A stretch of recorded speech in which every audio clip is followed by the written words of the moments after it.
Et toujours à propos d'économie et de solidarité, intéressons-nous aux seniors, particulièrement touchés par le chômage. Certains s'en sortent en se tournant vers la création d'entreprises. 90 000 chaque année au total se mettent à leur compte et souvent grâce à des réseaux d'entraide. Pauline Lefrançois et Nicolas Belmont ont rencontré deux sexagénaires qui ont changé de vie professionnelle. En cuisine, Elisabeth Cosnard est heureuse. À 50 ans, elle a lâché son métier d'architecte d'intérieur dans une banque pour monter son propre restaurant. J'ai moins aimé ce que je faisais. Par contre, j'ai toujours aimé cuisiner. Donc, quitte à changer de métier, autant faire quelque chose qu'on aime.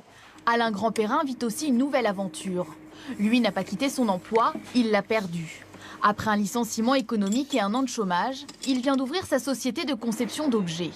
Le voilà jeune chef d'entreprise à 52 ans. Un peu plus de 50 ans, ça laisse encore une bonne quinzaine d'années devant nous pour travailler. Et en 15 ans, il y a le temps de faire des choses. À des moments où on ne trouve pas de travail, on le crée. Comme Elisabeth et Alain, 20% des entrepreneurs ont plus de 50 ans en France. Pendant plus de 20 ans, Alain a exercé plusieurs métiers. Concepteur d'ascenseurs, chef de chantier. Avec son expérience, l'idée de monter son affaire lui est venue naturellement. Quand on commence à avoir un certain âge, on réfléchit différemment et on se sert de ce qu'on a fait avant.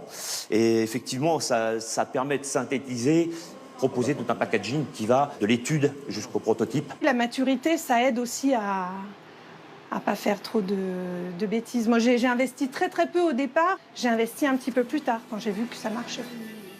Se lancer dans la restauration à plus de 50 ans, le défi est rude. Voilà. En fait, le risotto, je l'ai commencé. Mais Elisabeth y a toujours cru. 50 000 € d'investissement, un CAP de cuisine et tout un métier à apprendre. Un an après l'ouverture de son restaurant, sa reconversion est une réussite. Sa table est aujourd'hui répertoriée dans un grand guide touristique.